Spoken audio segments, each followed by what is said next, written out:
Electrostatic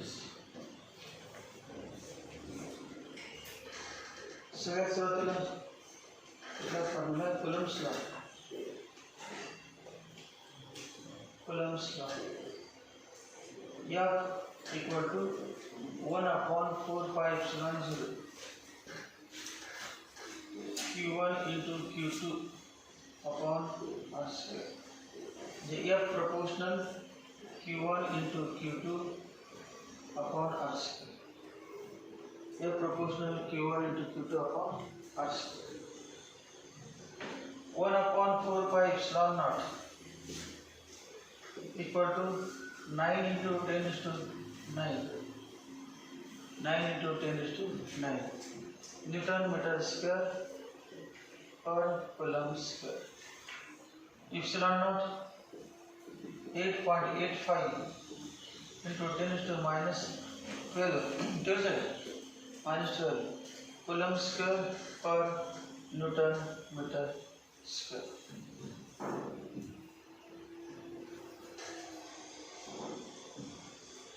कशासाठी in vacuum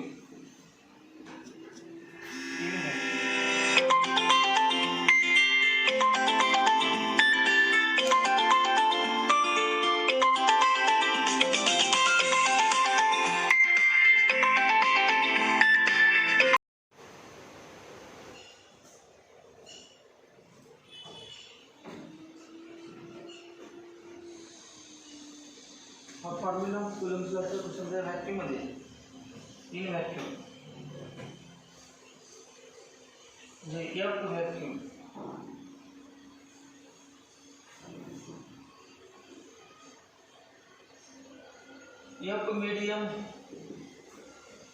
F medium equal to 1/4πε0 T into Q1 into Q2 upon R square. हा formula F medium मध्ये या दोघांचा ratio घेतला आपण F vacuum upon F medium तर काय ना बघ K येते का कॅन्सल झालं सगळं आणि खाली 1/K वरती K F vacuum upon F medium equal to K. Therefore F medium equal to F vacuum. F medium equal to बरोबर कोणतं आहे बरोबर अपॉन K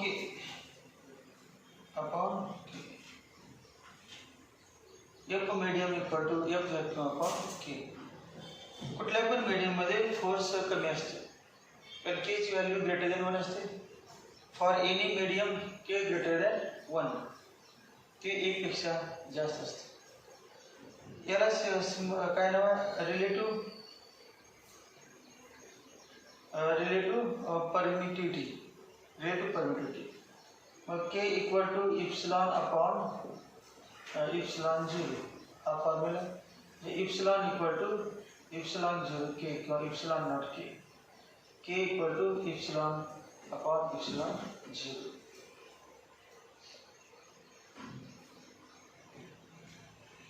त्यानंतर फॉर्म्युला कुठला आहे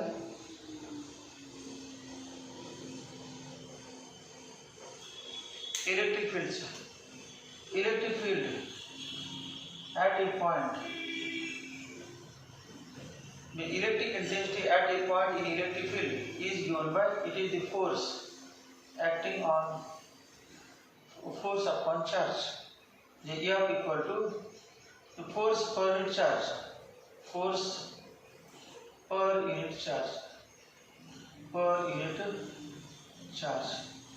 Force per unit charge.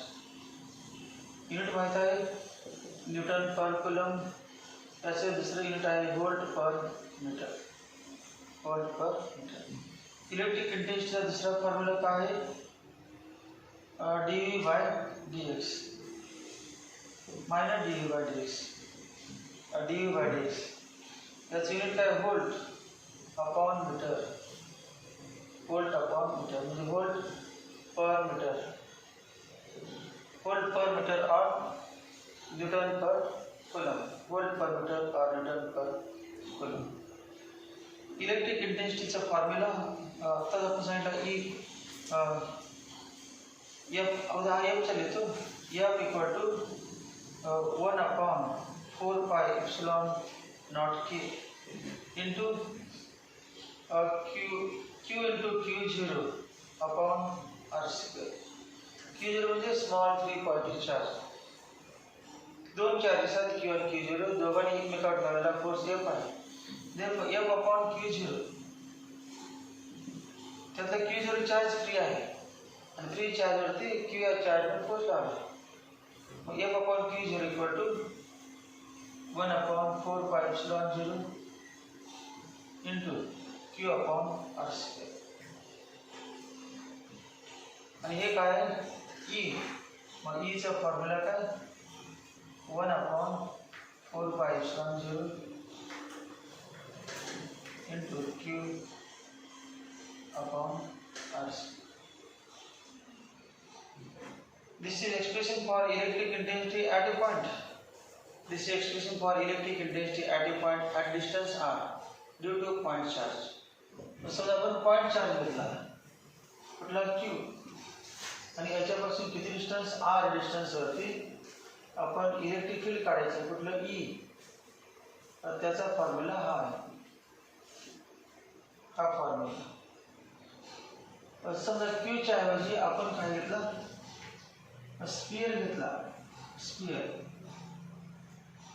Sphere घेतला आणि स्फिअरवरती चार्ज आपण किती दिला Q. स्फिअरवरती चार्ज किती दिलेला आहे Q. तेव्हा किती या ठिकाणी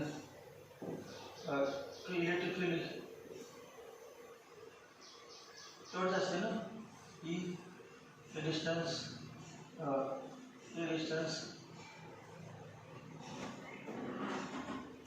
स्मॉल आहे.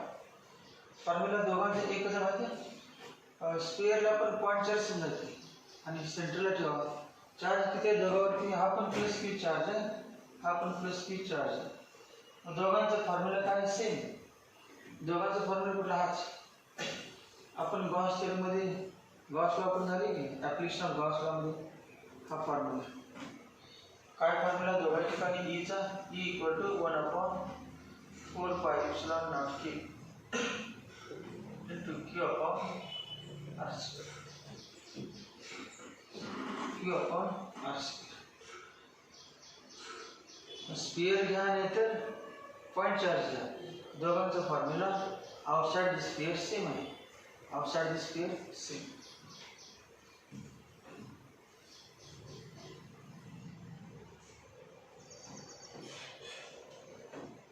सिग्मा म्हणजे काय surface charge density. Surface charge density. Surface charge density म्हणजे काय charge upon area.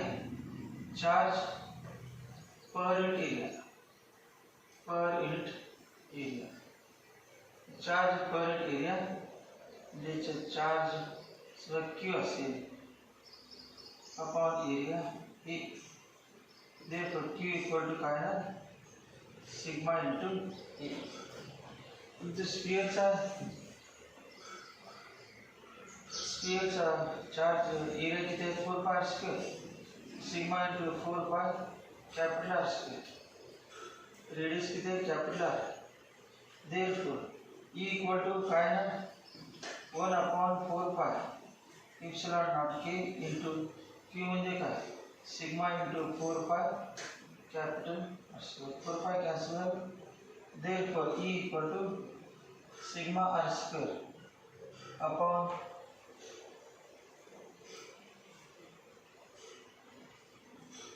Epsilon 0 to R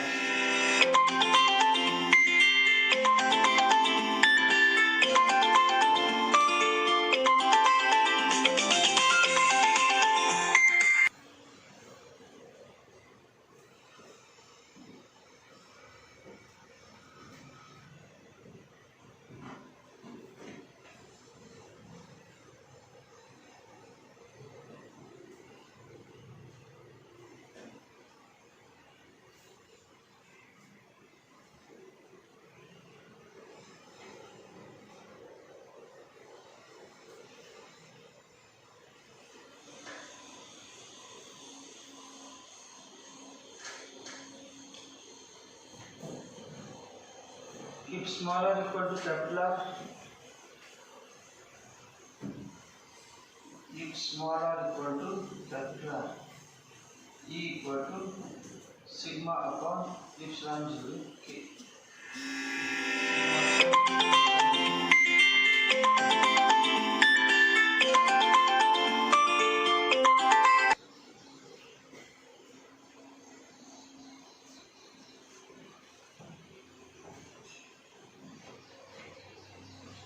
electric डायपोलचा फॉर्म्युला माहित पाहिजे. इलेक्ट्रिक डायपोलसाठी रिलेटेड फॉर्म्युले हा मायनस क्यू चार्ज आहे आणि हा प्लस क्यू चार्ज आहे आणि दोघांमध्ये डिस्टन्स 2l आहे. 2l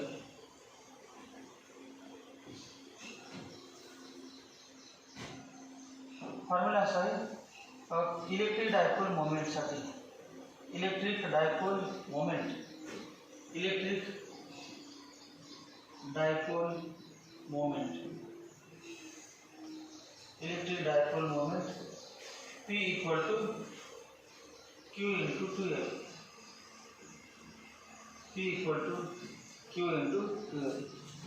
SI unit coulomb meter. Coulomb meter. It is vector quantity. Vector I. It is directed from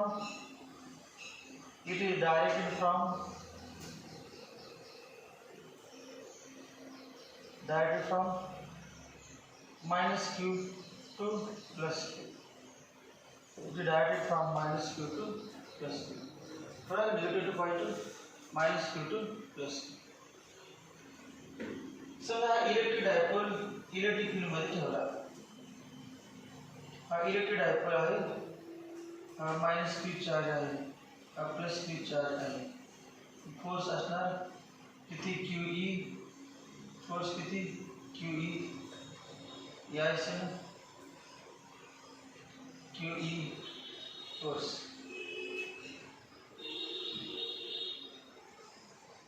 हा एंगल घेतला आपण थीटा, हा एंगल थीटा, लेंथ किती 2l. These two equal and opposite forces acting on the dipole when placed in external electric field E form a couple or torque. The torqueचा formula काय? Tau equal to काय P cross E.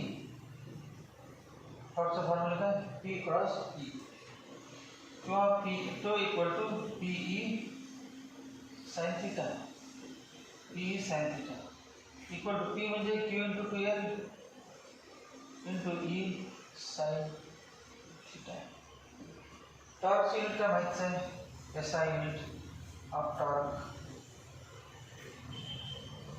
Newton torque equal to force newton metre. SI unit of torque है newton metre. Torque SI unit का है newton metre. Torque का formula है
expression for electric field intensity due to a dipole.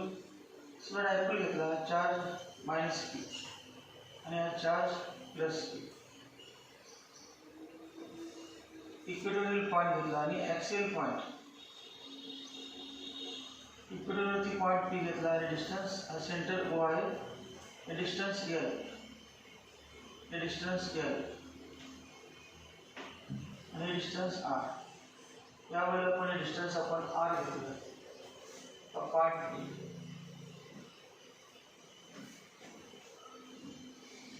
electric intensity at point P on the axis due to dipole.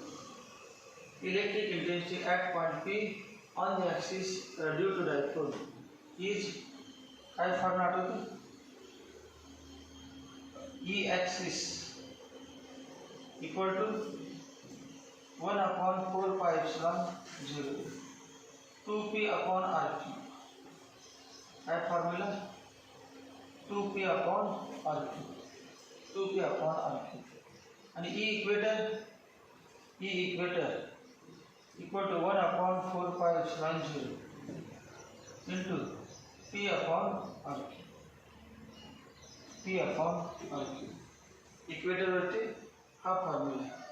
ची direction तेव्हा positive repulsion force acting on lead particle charge intensity पहिला E1 म्हणजे समजा आणि negative positive attraction हे E2.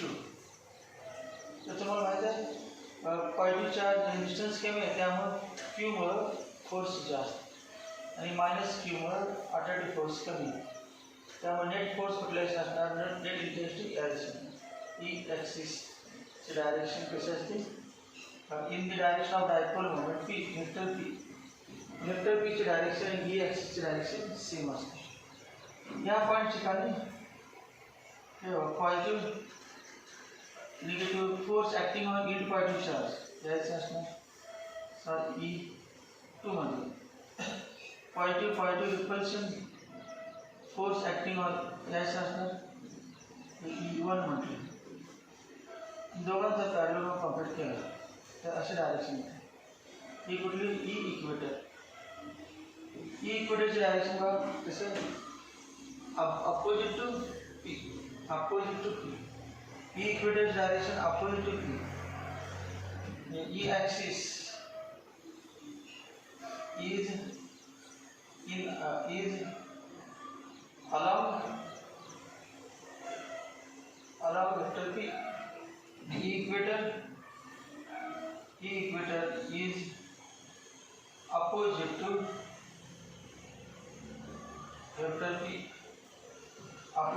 vector P. दोन फॉर्म्युले त्यांचे direction.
हा मेन फॉर्म्युला हा कधी आहे हा फॉर्म्युला आहे, हे दोन्ही फॉर्म्युले कधी आहेत? ये पण एल लेस देन आर तेव्हाचे फॉर्म्युले. If L less than R the dipole is short if L less than R. जे डायपोलची लेंथ ही R या डिस्टन्स पेक्षा भरपूर कमी असेल तर हा फॉर्म्युला, नसेल तर हा मेन हा.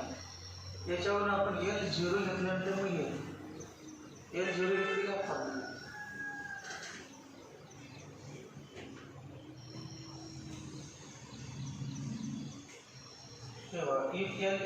if L less than R, then if L less than R, then X is equal to काय ना 1/4 pi epsilon naught 2pr upon L square 0 असणार, r/2 r/4 एक r कॅन्सल होते आणि काय होते हा फॉर्म्युला, हे जनरल फॉर्म्युला. त्यानंतर equator equator equal to 1/4 pi epsilon naught into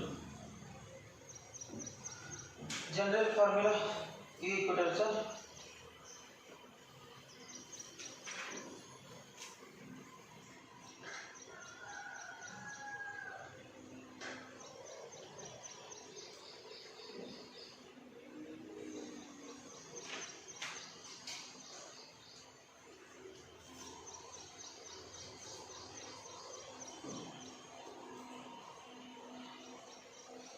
P upon R square plus L square bracket is to 3/2. P upon R square plus L square bracket is to 3/2. P upon R square plus L square bracket is to 3/2.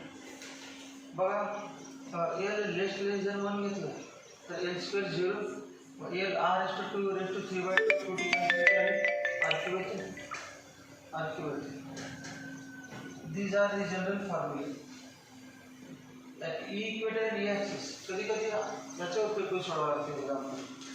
जेव्हा length large असेल तेव्हा, small असेल तेव्हा हा formula. Electric dipole मग इंटेन्सिटीचा formula.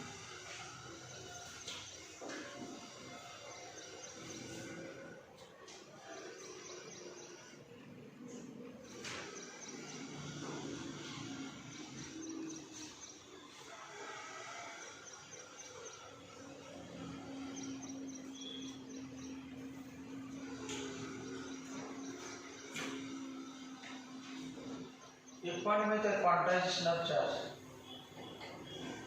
Quantization of charge Q equal to NE हा formula. N म्हणजे +-1 +-2 डॉट डॉट डॉट. N म्हणजे +-1 +-2 आणि चार्ज माहिती आहे, charge total charge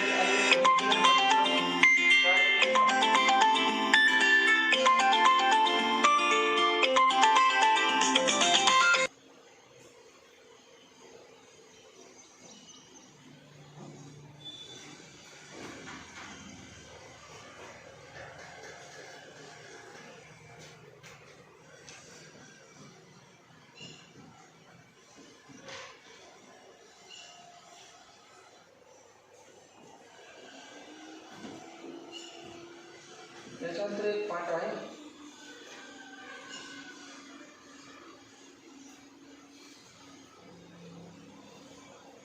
principle of superposition. Principle of superposition principle of superposition principle of superposition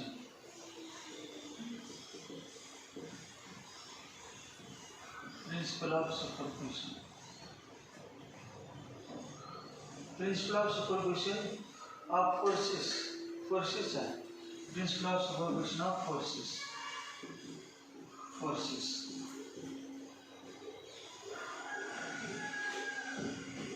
समजा एक चार्ज आहे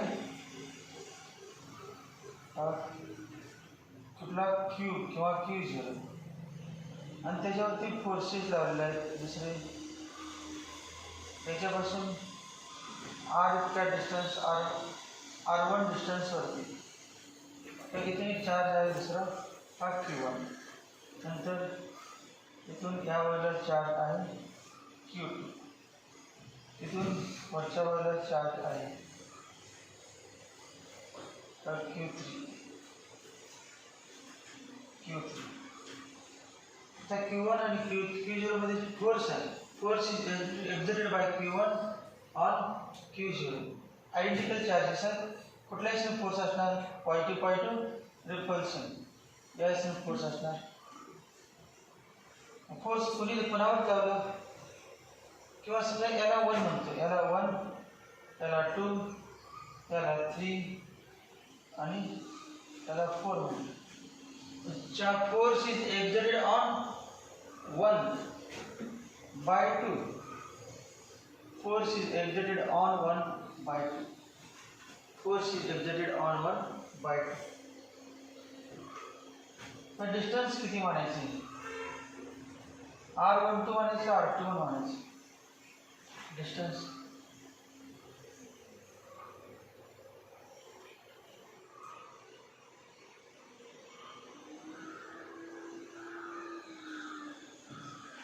बरं उलटं घ्यायचं का तेच घ्यायचं साईन उलटं कुठलं चालते आपल्या मनापर्यंत साईन कन्व्हेन्शननुसार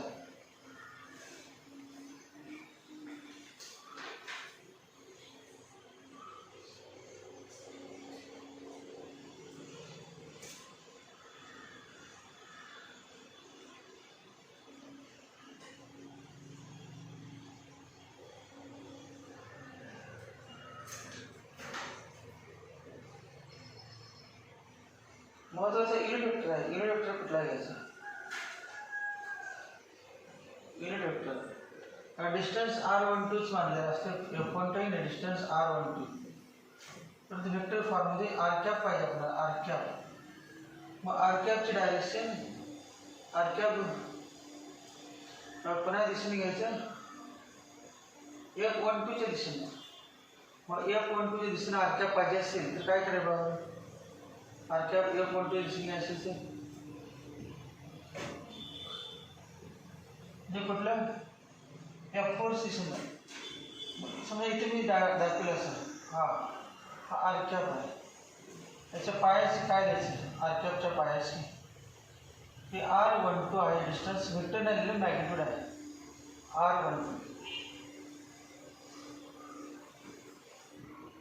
कुठे direction r is in the direction of F12 force exerted on 1 by 2 त्या डायरेक्शन मध्ये पाहिजे मग 2 to 1 पाहिजे डायरेक्शन 2 to 1 r to 1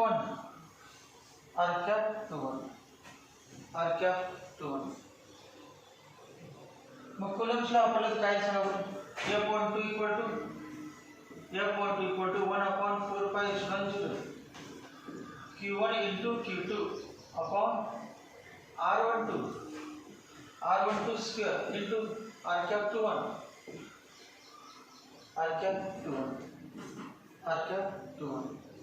दूसरा फोर्स घेतला दूसरा फोर्स कुठला Q3 ने पुन्हा लावलेला काय सिंपल आपण Q3 ने Q1 वर लावला असा असणार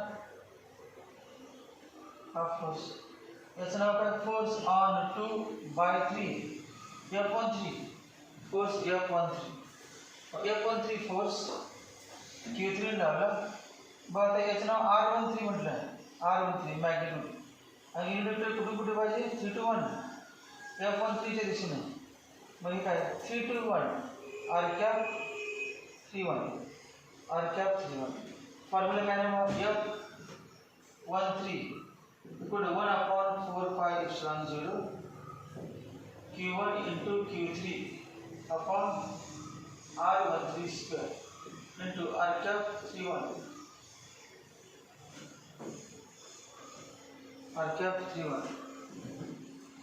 असाच कुठल्याच्या दोन झाले Q2 ने लावला Q3 अजून एक घेतला आपण लास्ट समजा असा घेतला इथून Q1 Q2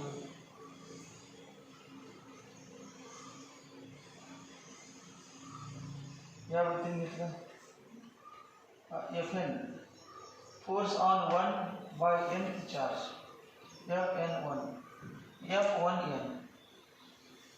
and हा charge कुठला Qn charge distance R1n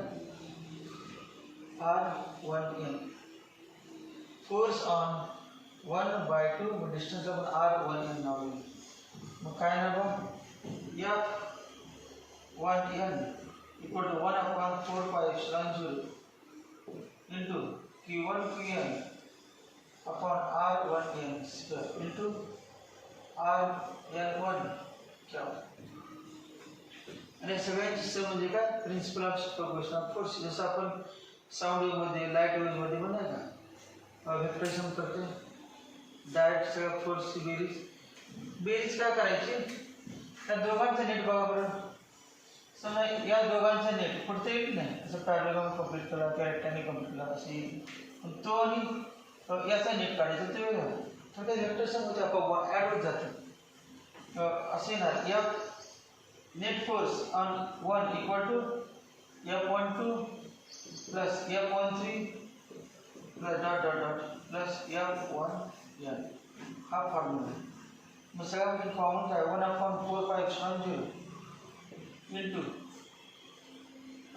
common काय ना Q1 येते common Q1 into sigma summation Q काय ना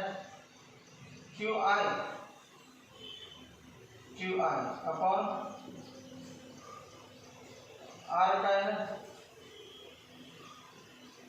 1I R1I I equal to 2 to n बरोबर का 2 to n पहिले त्या वर्गीकरण झालेलं आहे 2 to n r square separate बेरीज करायचं नाही कारण वेक्टर नाही का वेगवेगळे डायरेक्शन आहे तेव्हा असे राहणारी किमतीने फॉर्म्युला मी तुम्हाला उलटं डायरेक्शन माहिती पाहिजे बाकी नाही डायरेक्शन माहिती चालते बेरीज काय येते वेक्टर सम फक्त 1 upon 4 pi epsilon 0 कॉमन काढायचं सगळ्यांची बेरीज काय करता येत नाही सगळ्यांची डायरेक्शन वेगळी सगळ्यांची डायरेक्शन वेगळी तेव्हा असं जनरल फॉर्म्युला त्याचं नाव principle of superposition of forces त्याचं नाव काय principle of superposition of forces common काढून फक्त लिहू शकता आहे असं 4 pi epsilon 0 into Q1 Q2 upon R12 square Q1 बाहेर घेतलं Q1 upon Q2 upon R12 square R21 क्या plus Q3 upon R13 square R31 क्या dot dot dot Q1 Q2 Q1 R23 चालतं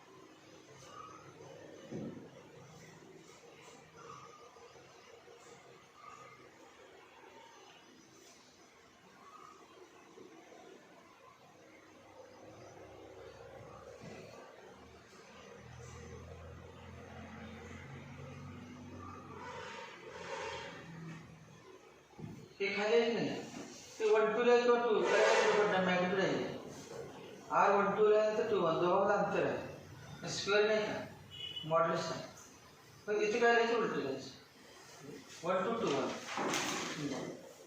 इथे काही टेक्स्टमध्ये 2 1 पण असतं काय प्रॉब्लेम नाही आणि मॉड्युलस असते मॉड्युलसचं स्क्वेअर केलं असतं त्यामुळे डिनॉमिनेटरमध्ये काय फरक पडत नाही डिनॉमिनेटरमध्ये 1 2 घ्या नाही तर 2 1 घ्या सेम येणार आन्सर युनिट वेक्टरची direction important.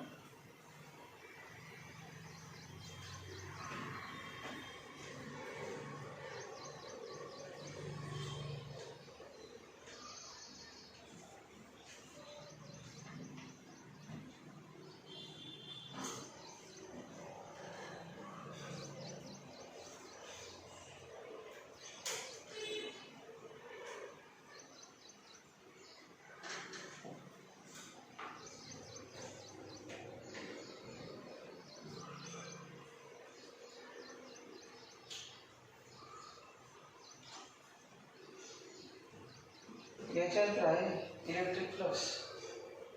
Electric flux. Electric flux.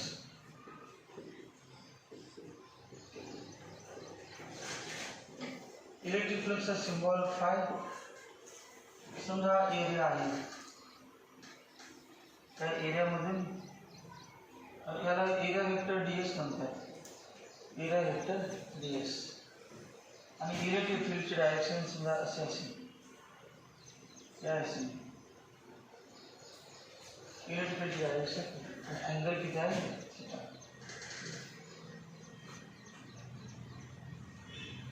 मग काय पाहिजे आपल्याला? Electric define electric flux, number of electric lines of force passing normally through given area. Electric flux म्हणजे काय? Number of electric lines of force passing normal through given area. म्हणजे या किती line जातात ते घ्यायचं. मग ईचा कॉम्पोनंट काढला समजा, component of E along normal, component of E along normal. तर काय ना बघा, हे component Icha E cos theta आहे ना, ई कॉस थीटा ॲडिशन साठी त्याला समजा आपण एक्स मानलं. Cos theta equal x upon E, x equal E cos theta. E cos theta आणि ds हे वेक्टर ई कॉस थीटा म्हटलं तर काय बरोबर? मग वेक्टर ई कॉस थीटा आणि एरिया वेक्टर ds कशात parallel angle between them is angle किती? 0. अँगल हा अँगल 0 आहे की याच्यामध्ये, हा अँगल आहे. ई आणि ds मध्ये अँगल आहे. फॉर्म्युला काय फ्लक्सचा? इलेक्ट्रिक फ्लक्सचा फॉर्म्युला फाय इक्वल टू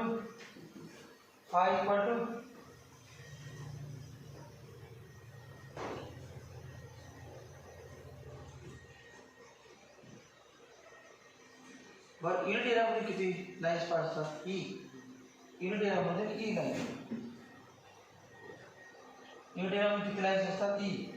तर ए ते किती म्हणजे फॉर्म्युला फ्लक्सचा फॉर्म्युला असा आहे, flux equal to it is vector product म्हणजे ई डॉट ds असा फॉर्म्युला असतो. E dot ds.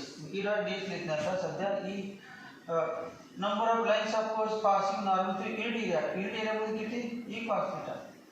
युनिट एरियामध्ये ई कॉस थीटा. मग ds एरियामध्ये किती? E cos theta ds. E cos theta E ds cos theta. E ds cos theta. therefore phi equal to vector e dot vector ds. It is a scalar quantity. Flux is a scalar quantity. मग e चा formula काय आहे बघ?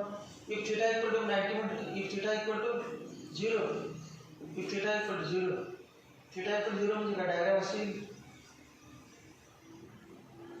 Area vector पण तोच आणि electric field सुद्धा त्या दिशेने, इलेक्ट्रिक फील्ड सुद्धा त्या दिशेने. अँगल 0 असेल किंवा मॅक्झिमम लाईन पास झालं, त्याच्यावर लाईन्स किती पास होणार? मॅक्झिमम लाईन्स, भरपूर लाईन्स पास होणार इलेक्ट्रिक फील्ड. काय phi equal to E ds cos 0. therefore phi maximum equal to e into ds. maximum plus कधी if surface is perpendicular to field. if surface is perpendicular to field, that is electric intensity is parallel to area vector. Electric intensity is parallel to normal. नॉर्मलला electric intensity parallel असेल किंवा surface electric फील्डला perpendicular असेल तर lines maximum pass होतात. Formula phi maximum equal to E ds. Electric flux unit काय बघ? Electric intensity unit माहिती आहे, न्यूटन पर कुलम आणि याचं मीटर स्क्वेअर किंवा व्होल्ट पर मीटर आहे into metre square. Metre square volt metre unit flux unit काय newton metre square per coulomb किंवा volt metre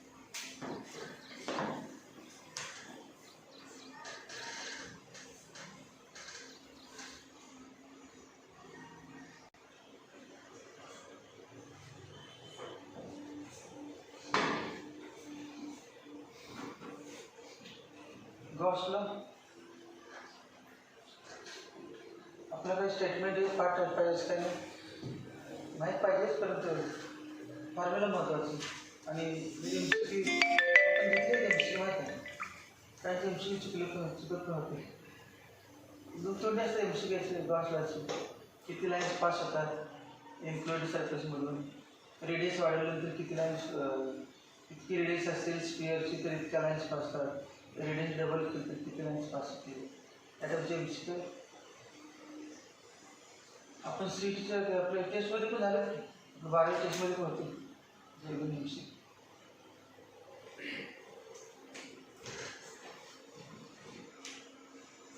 find E equal to असा problem total electric flux the total number of electric lines of force passing normally through whole fluid surface संपूर्ण fluid सरफेसमधून pass होणाऱ्या एकूण electric lines of फोर्सची संख्या electric flux passing normally through fluid surface Gaussian surface imagine करायचा Gaussian sphere आहे आणि आत charges किती आहेत Q1 Q2 Q3 dot Qn तर किती फ्लक्स बाहेर पडेल त्या इन्क्लुडेड इमॅजिनरी सरफेसमधून सो हा इमॅजिनरी सरफेस घेतला आपण हा इमॅजिनरी सरफेस आणि आज चार्जेस Q1 Q2 Q3 आणि Qm तर याच्यामधून फ्लक्स किती बाहेर पडेल टोटल इन्क्लुडेड सरफेसमधून सर्व दिशेने ही 3 डायमेन्शनल ऑब्जेक्ट आहे फ्लुइड सरफेस इमॅजिनरी सरफेस आहे या सरफेस नाव गॉसियन सरफेस त्या गॉसियन सरफेसमधून किती लाईन्स बाहेर पडतील ते किती आहे 1/ε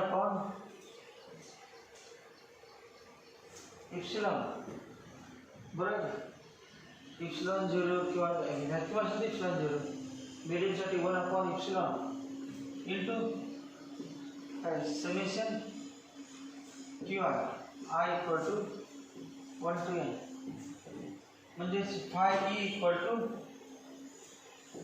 1/ε into Q1 plus Q2 plus dot plus Qn. Therefore, phi E equal to 1/ε into bracket. आणि Q सगळ्यांचं सम आपण कॅपिटल Q म्हटलं ना कॅपिटल Q पण सिंबल आहे Q upon E capital Q upon epsilon 0 असेल तर चालते कारण व्हॅक्यूम नसेल तर Q अपॉन E असेल इप्सिलॉन 0 की Q अपॉन इप्सिलॉन 0 व्हॅक्यूमसाठी फॉर्म्युला आपल्या टेक्स्टमध्ये आहे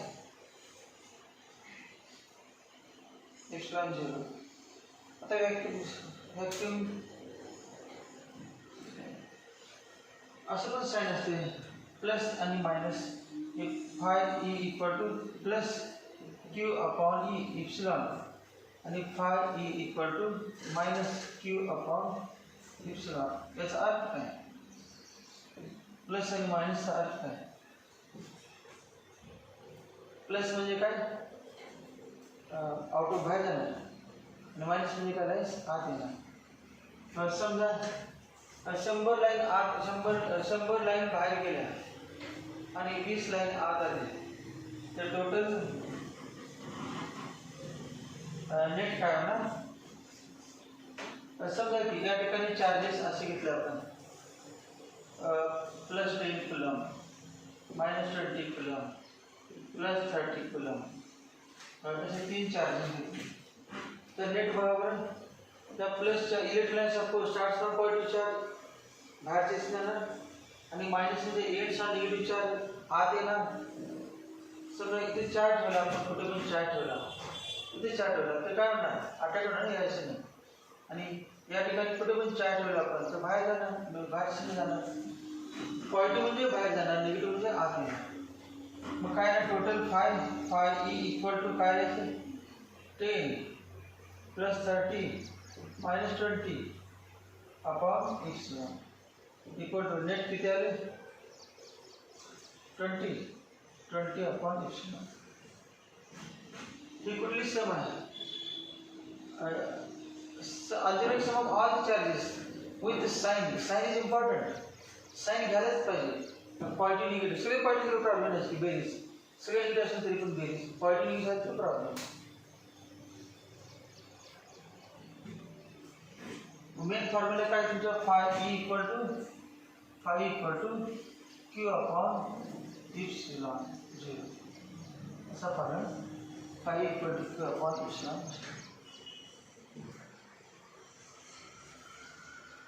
एरियावरती अवलंबून आहे की नाही एरियावरती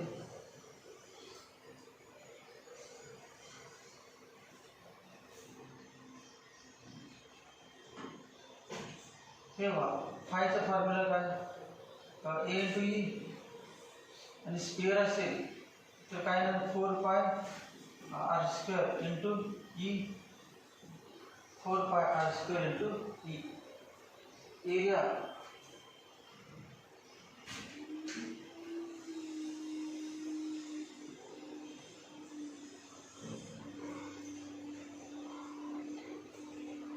equal to 4π r square into E.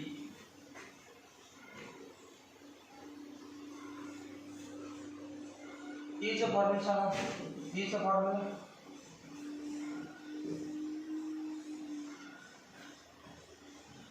Electricity 1 upon 4π 0 into Q upon r square.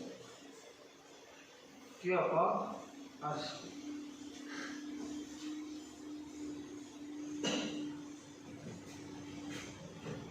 हे वास्तव स्क्वेअर घेतला त्याचे रेडियस किती आहे r आणि या पॉईंटने इलेक्ट्रिकल किती आहे E म्हणजे इथून किती लाईन्स बाहेर पडणार. इलेक्ट्रिसिटीचा formula E equal to 1 upon 4π epsilon 0 r square आणि 5 formula A into E equal to 4π r square E. हीच किंमत दिली की r स्क्वेअर से कॅन्सल होणार r स्क्वेअर कॅन्सल होणार. त्यामुळे तिथून किती लाईन बाहेर पडणार त्या सरफेसमधून कशावर अवलंबून नाही. साधं सिंपल एक फॉर्म्युला बघा की number of electric lines suppose electric flux passing toward surface area independent of radius कुठे radius आहे q i epsilon 0 radius नाही कुठे does not depend upon radius. If radius is radius of the imaginary sphere in the world, radius of imaginary sphere is tripled. What is the flux passing through given surface? Flux remains constant. हेच important आहे. एक Q घेतला Q charge ठेवला Q किती line बाहेर पडणार Q upon epsilon 0 किती बाहेर पडणार क्यू अपॉन एप्सिलॉन 0. क्यूबचे व्हॉल्यूम वाढवला तरी पण तेवढेच क्यू अपॉन किती पण वाढवा Q upon epsilon.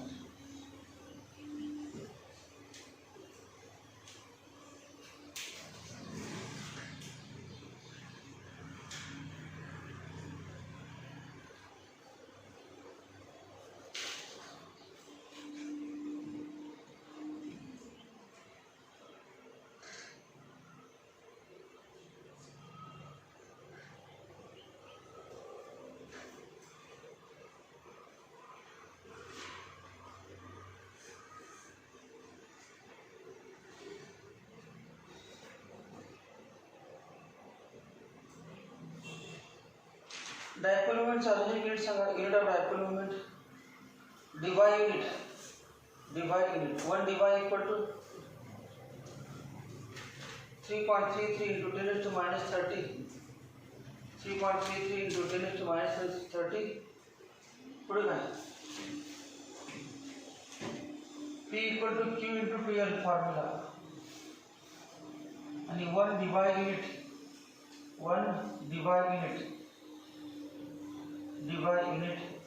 equal to 3.33 into 10 to minus 30 coulomb meter.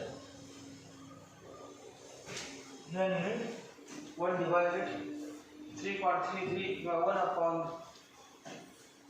3.33 into 4 upon 50 4 upon 4 upon 3.33 into 10 is to minus 30 coulomb. Okay.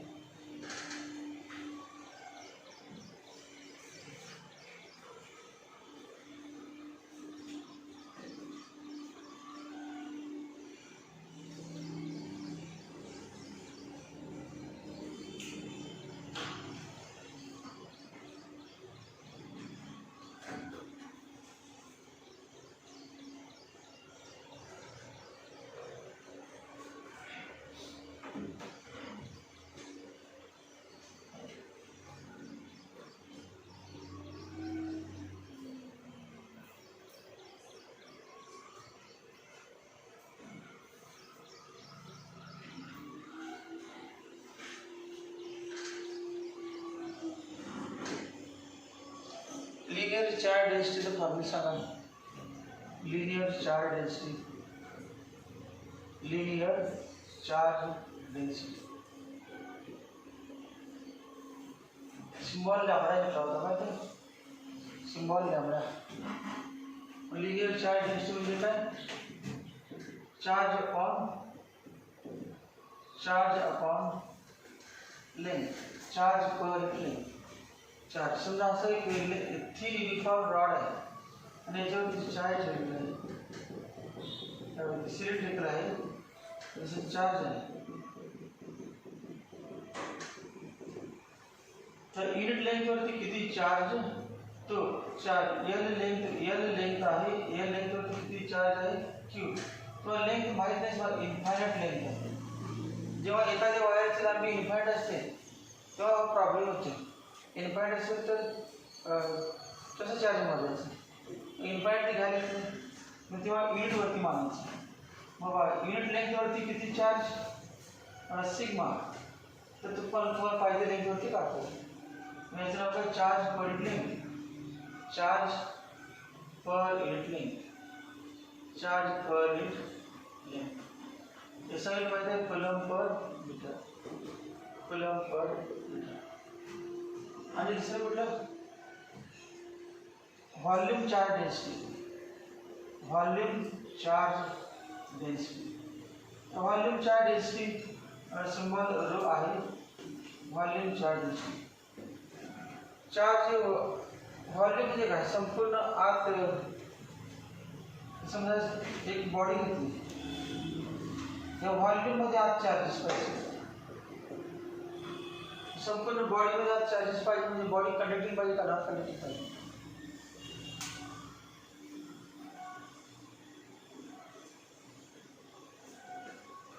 दोन मध्ये कंडक्टरला आपण चार्ज दिला तर ते चार्जेस म्हणजे थोडक्यात चार्ज दिला म्हणजे इलेक्ट्रॉन्स, इलेक्ट्रॉन डिफ्रेक्शन किंवा काय असेल ते सरफेसवरती जमा होतात, आत थांबत नाही. चार्जेस दिले कुठे थांबतात, आपण इलेक्ट्रिक चार्ज आहे की सरफेसवरती जमा होतो. कंडक्टरला सरफेसवरती जमा होतो आणि इन्सुलेटरला आत कुठे ठेवला त्या ठिकाणी थांबतो. इन्सुलेटरमध्ये ज्या ज्या ठिकाणी तुम्ही ठेवला चार्ज त्या ठिकाणी थांबतो. म्हणजेच इन्सुलेटरसाठीच आहे इन्सुलेटिंग बॉडी आहे आणि इन्सुलेटिंग बॉडीमध्ये आपण आत चार्ज ठेवला असेल. इन्सुलेटिंग बॉडी चार्ज ठेवलेला आहे तेव्हा जो फॉर्म्युला आहे rho equal to charge upon volume. Charge upon volume into coulomb per meter. Charge per unit volume is called as volume charge density. Charge per unit area. area वरती असते, surface वरती काय ते तर मेनच आहे. कंडक्टर वरती surface वरती असते चार्ज.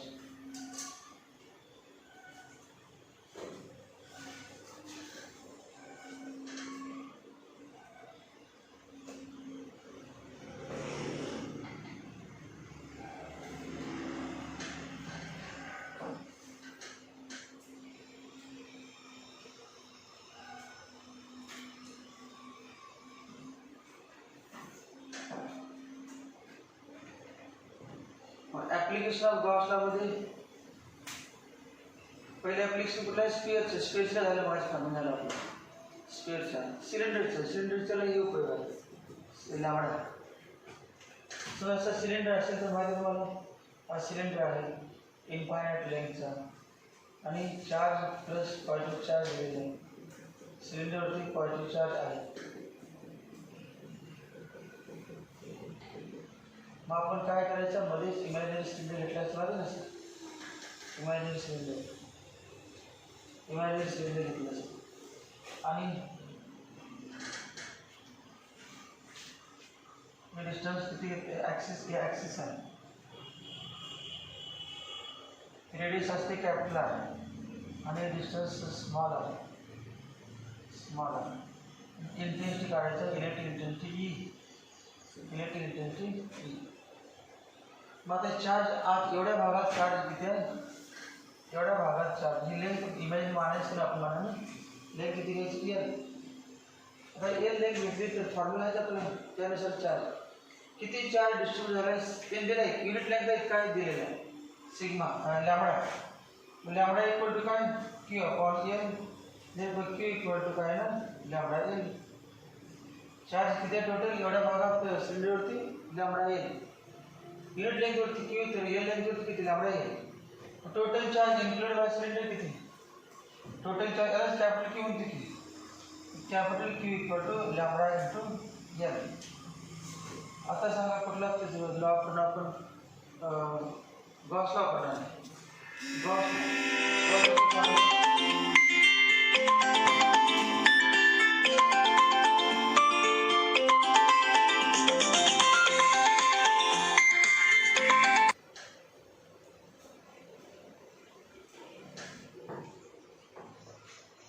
त्या सिलेंडरला कर्व्ड सरफेस एरिया आहे, टॉप सरफेस आहे, बॉटम सरफेस आहे, परंतु चार्ज कुठे आहे इनर सिलेंडरच्या curved सरफेसमध्ये.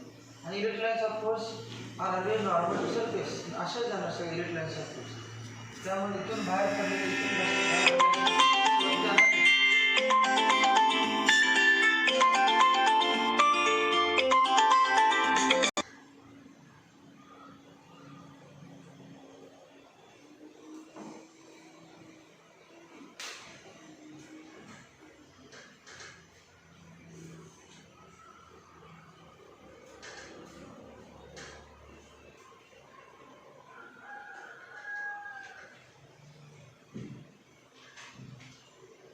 I E equal to Q upon Gauss law.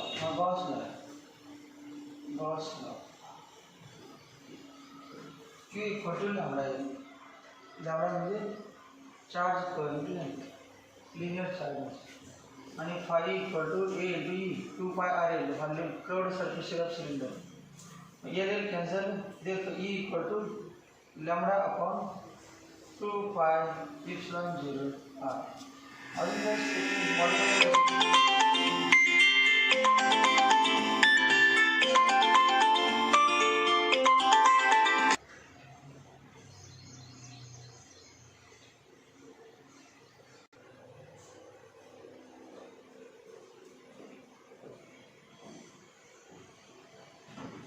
चुकणार एक्झाम्पल चुकता आपलं ते हे चुकते सिलेंडरसाठी. बाकी काही लॅम्बडा नाही, यालाच लिनियर चार्ज असतो. सिलेंडरमध्येच लॅम्बडा म्हणजे क्यू दिला असतो, एल दिला असतो, किंवा क्यू अपॉन एल लॅम्बडा अगदी काढून घ्यायचं, मग हा फॉर्म्युला वापरायचं. 9 × 10⁹ 2 लॅम्बडा अपॉन आर, किंवा लॅम्बडा अपॉन 2 पाय एप्सिलॉन 0 आर, किंवा 1 अपॉन 4 पाय एप्सिलॉन 0 2 लॅम्बडा अपॉन आर. याच्यानंतर अजून एक एक्सप्रेशन ॲप्लिकेशन ऑफ गॉस लॉमध्ये plane sheet infinite in plane sheet. Plane सीटचा फॉर्म्युला काय डायरेक्ट थ्रू आपण घ्यायचं कसं म्हणणार डायरेक्ट फॉर्म्युला.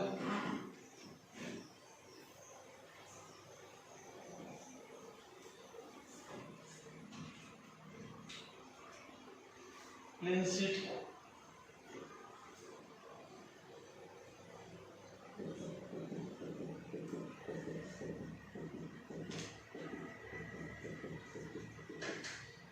प्लेन सीट आहे, दोन्ही साईडला काय तर डिस्टन्स आहे ठराविक.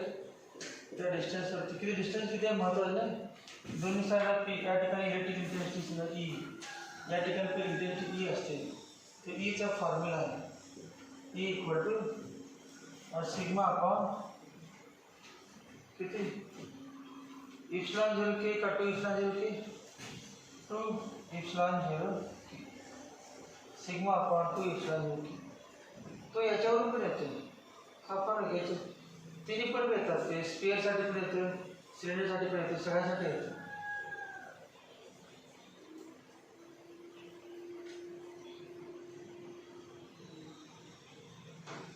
आता हा फॉर्म्युला मॉडिफाय करून बघूया. मग सिलेंडर होतं की नाही, lambda charge per minute, charge per minute लेके या ठिकाणी एरिया घेऊन कॉपर होणार. एरियाचा काय संबंध नाही, सरफेस सिग्मा नाही, याच्यामध्ये सिग्मा घेतलेला नाही.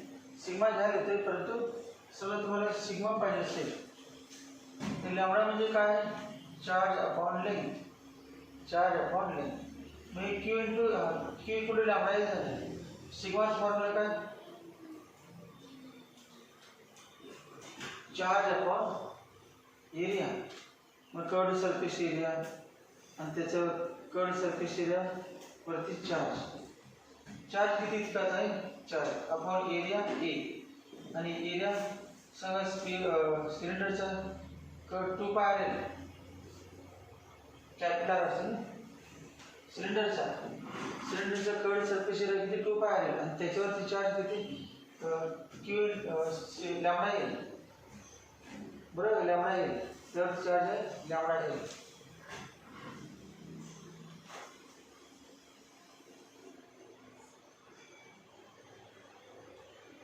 किंवा Q is lambda equal to Q upon L. Q charge per length, charge per length.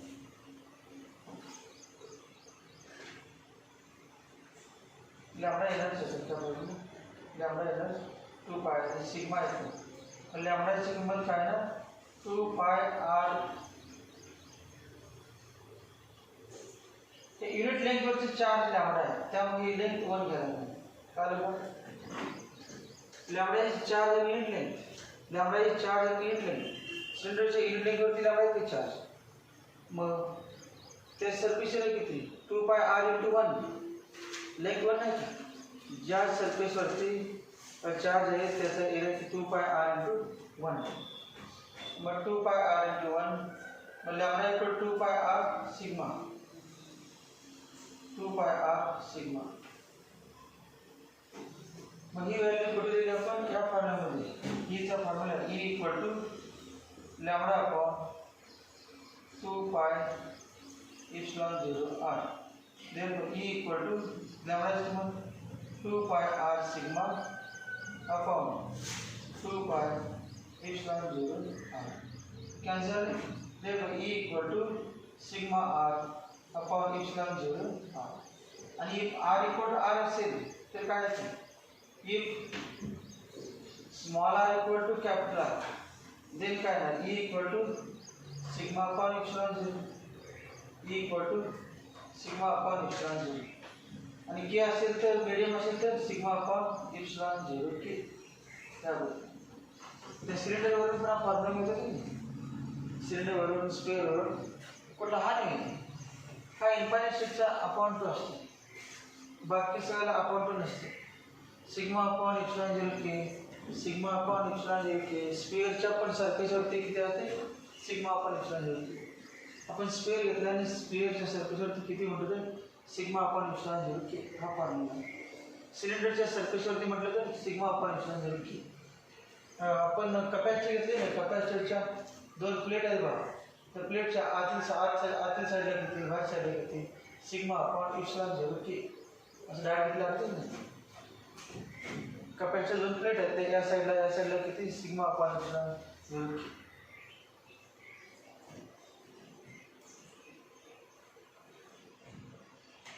Sigma upon epsilon 0 K important आहे. Surface of on the surface of sphere, नंतर on the surface of cylinder, आणि at any point outside the charge conductor of any shape. Charge conductor असेल कुठल्याही शेपचा तर त्या बाहेरच्या वेळेला electricity होते. तर हे हा फॉर्म्युला सिग्मा अपॉन एप्सिलॉन वेळ